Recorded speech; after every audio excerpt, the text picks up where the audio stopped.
Very good morning class 12th। I hope आप लोग बहुत अच्छे होंगे यार। चलिए, तो आज की जो क्लास कवर अप करने वाले हम लोग, आप लोगों ने देखा होगा रे ऑप्टिक्स स्टार्ट कर दी हम लोगों ने।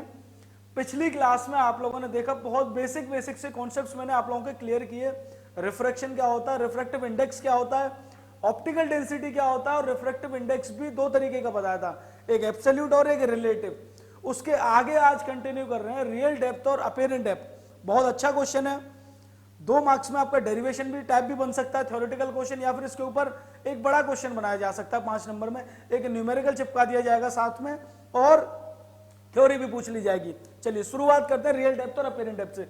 सबसे पहले इसका डायग्राम बनाते हैं। अच्छा, रियल डेप्थ और अपेरेंट डेप्थ से आप फैमिलियर तो होंगे आई थिंक।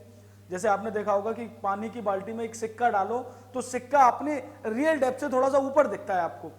आप करके देखना, आज ग्लास में आप एक सिक्का डाल देना नीचे और वो सिक्का आपको थोड़ा सा ऊपर दिख रहा होगा कंपैरेटिवली जो उसकी रियल डेप्थ है। तो जहां वो सिक्का दिख रहा है आपको, उसी को बोला जाता है उसकी अपेरेंट डेप्थ। अपेरेंट मतलब कि ऐसा अपीयर हो रहा है, रियलिटी में वो वहां पे नहीं है। चलिए, तो एक कंटेनर बनाया हमने, और एक कंटेनर जब बनाया तो इस कंटेनर में हम लोग मानेंगे वाटर फिलअप किया हुआ हम लोगों ने। इस कंटेनर में हमने क्या, तो कुछ पहले से मैं आपको नोटेशंस बताऊंगा, वो सब आपको मान के चलने होंगे कि इसमें मान के चलो इस लेयर तक मैंने यहां पानी फिलअप कर दिया। यहां ये पूरा पानी से फिलअप है, ये पूरा पानी से फिलअप है यार। और ये यहां आपका ऑब्जेक्ट रखा हुआ है, कोई ऑब्जेक्ट आपका कहां रखा हुआ है, इस जगह पे। और आप ये बात जानते हो कि अगर ऊपर से कोई इस ऑब्जेक्ट को देख रहा होगा तो मिनिमम 2 रेस चाहिए एक ऑब्जेक्ट की इमेज फॉर्म करने के लिए। मिनिमम कितनी रेस चाहिए, 2 रेस। तो हम लोग मान के चलते हैं कि पहली रे हमने बिल्कुल इस तरीके से सीधी निकल गई। ये नॉर्मल था, तो नॉर्मल से कोई भी रे कैसे निकल जाती है यार, सीधी निकल जाती है। तो ये नॉर्मल से बिल्कुल स्ट्रेट निकल गई एक रे। और एक रे को मैंने थोड़ा सा डाइवर्ज करके कुछ इस तरीके से निकाला, ये एक रे इस तरीके से गई। अच्छा, अगर रे यहां से जा रही है तो सबसे पहले एक नॉर्मल बनाया जाएगा। रे डेंसर मीडियम से रेयर मीडियम में जा रही है तो क्या करेगी, bend away from the normal. तो नॉर्मल से अवे करने के लिए वो कुछ ऐसी निकल जाएगी, हाँ या ना। रे कुछ इस तरीके से निकल जाएगी, बिल्कुल सही। अब इसका इमेजिनरी पार्ट देखिए कहां मिल रहा होगा, कुछ इसका इमेजिनरी पार्ट यहां मिल रहा होगा। और जहां ये इमेजिनरी पार्ट मिल रहा मैंने उसे माना ओ डैश। उसको मैंने क्या माना यार, ओ डैश। और ये ऑब्जेक्ट जहां पे था उस ऑब्जेक्ट को माना था ओ। ये ओरिजिनल ऑब्जेक्ट था और इस ऑब्जेक्ट की जो अपेरेंट इमेज तैयार हो गई है वो ओ डैश है। अब इसमें क्या क्या मान के चलना होगा, इसकी रियल डेप्थ मान लेता हूं कि ये कितनी गहराई थी, डी। और जहां ऑब्जेक्ट अब आपको दिख रहा है, देखो सारी कैलकुलेशंस कहां से हो रही हैं, इसके सरफेस से हो रही हैं जहां तक पानी भरा हुआ है। तो ओ डैश की दूरी कितनी मानूंगा मैं, या कितनी गहराई मानूंगा, डी डैश। तो आप लिख लोगे डी क्या है आपकी यहां पर, रियल डेप्थ। डी है आपकी रियल डेप्थ और डी डैश क्या है आपकी अपेरेंट डेप्थ। आप इस 10 मिनट की वीडियो में मैं आपको ये टॉपिक बहुत स्ट्रॉन्ग तरीके से करा दूंगा, आपको कोई भी 1 घंटे की वीडियो नहीं देखनी पड़ेगी। चलिए, डी है आपकी रियल डेप्थ और डी डैश है आपकी अपेरेंट डेप्थ। अच्छा, अब देखो ये वाटर है तो इसका एक आप क्या मानना, रिफ्रैक्टिव इंडेक्स भी मानना होगा। तो ये आपके ऊपर है, या तो आप इसका रिफ्रैक्टिव इंडेक्स μ1 मान लो या μw मान लो। मैं मान के चलूंगा μi, क्योंकि लाइट के लिए इंसिडेंस मीडियम है और रिफ्रैक्टिव मीडियम ये है। लाइट यहां से जा रही है तो मैंने माना इसका रिफ्रैक्टिव इंडेक्स है μi मान लिया इसका। और लाइट जहां जा रही है रिफ्रैक्टेड होके उसका मैंने रिफ्रैक्टिव इंडेक्स माना μr। इससे कोई फर्क नहीं पड़ेगा, लास्ट में जब आपका डेरिवेशन कंप्लीट होगा मैं सारी चीजें बता दूंगा आपको कि किस तरीके से डिफरेंट बुक्स इसी फॉर्मूले को अलग तरीके से चेंज कर देती हैं। तो इसका रिफ्रैक्टिव इंडेक्स माना मैंने μi, और जहां लाइट जा रही है रिफ्रैक्शन के बाद उसको देखो यार, मैंने μi और μr क्यों माना है, क्योंकि ये लाइट के लिए इंसिडेंस मीडियम है, ये लाइट के लिए कौन सा मीडियम है, इंसिडेंस मीडियम। तो इसीलिए मैंने μi मान लिया। और लाइट रिफ्रैक्शन करके कौन से मीडियम में जा रही है, दूसरे मीडियम में।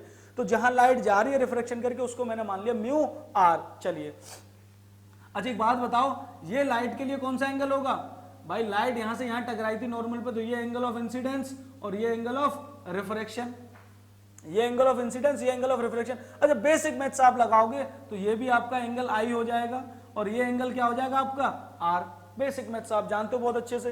ये वाला एंगल आई हो गया आपका और ये वाला अगर आर है तो ये वाला भी क्या हो जाएगा आपका एंगल आर। अब देखिए, इसे नाम कर दीजिए, नामकरण कर दो ए बी। अब यहां पे मुझे 2 ट्राइंगल दिख रहे हैं, मैं सबसे पहले कौन सा ट्राइंगल लेता हूं, ए ओ बी। AOB जो बड़ा वाला ट्राइंगल है AOB, यहां पे अगर मैं tan i लगाऊं, यहां पे अगर मैं tan i लगाऊं, tan i का फॉर्मूला क्या होता है, tan theta perpendicular upon base, तो इसके लिए परपेंडिकुलर क्या है यार AB, और इसके लिए बेस क्या है, इसके लिए बेस है AO, और AO की वैल्यू क्या है आपके पास D के बराबर, AO आप जानते हो, देखो AO जब ये D है तो ये वाला भी तो D हो जाएगा, तो यहां से tan i क्या निकल के आया आपका AB अपॉन D। क्लियर है ये बात? चलिए आगे बढ़ते हैं।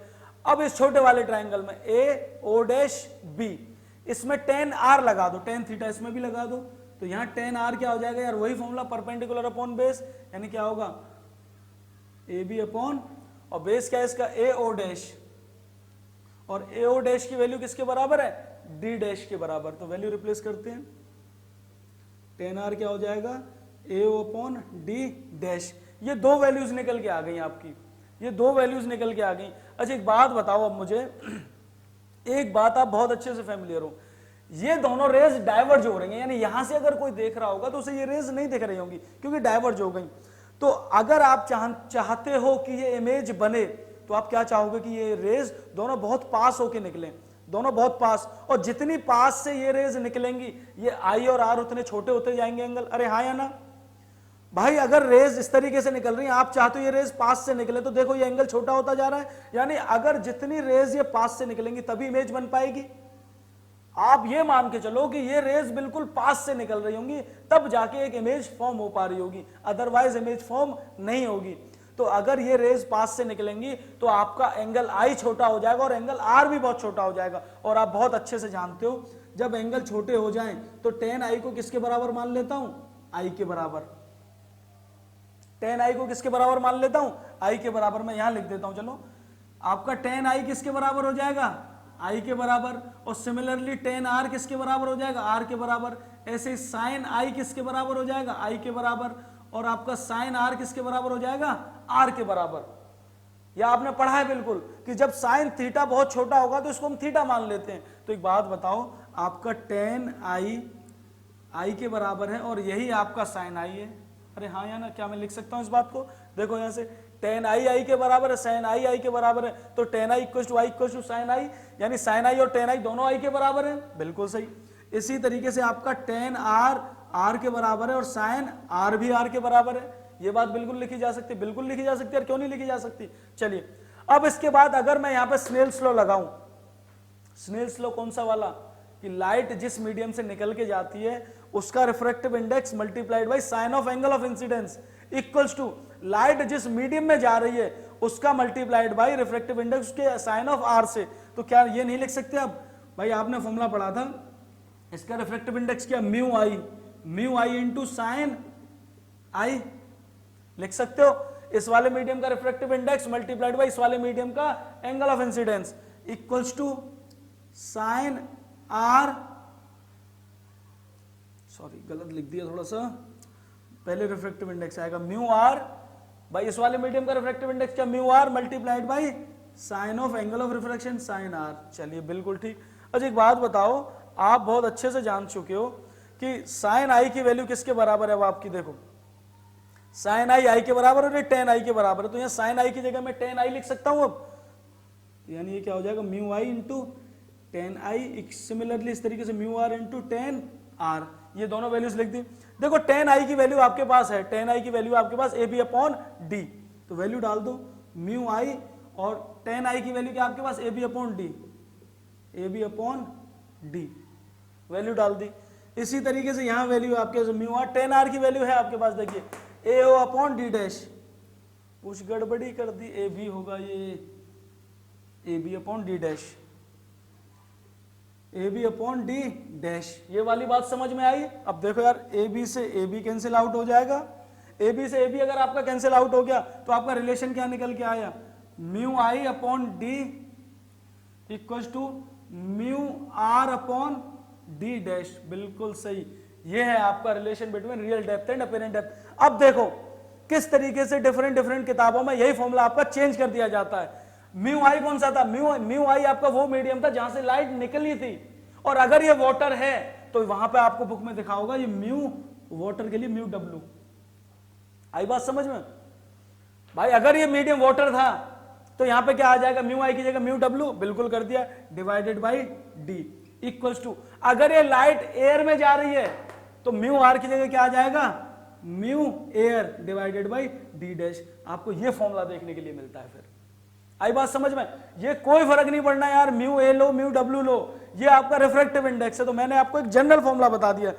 अगर ये वीडियो आप अच्छे से फिर से देखते हो, अगर नहीं आई समझ, तो आई होप आपको कुछ ना कुछ बेनिफिट जरूर मिलेगा और टाइम तो आपका सेव होगा यार। नोट साथ के साथ बनाते रहिए और अच्छे से पढ़ाई करते रहिए। अगले वीडियो में इसके आगे के टॉपिक्स कवर अप करेंगे। तब तक के लिए अगर चैनल सब्सक्राइब नहीं किया अभी तो प्लीज इसे सब्सक्राइब कर दीजिए और बेल आइकन को प्रेस कर दीजिए, जिससे कि सारे नोटिफिकेशंस आप लोगों को मिलते रहें।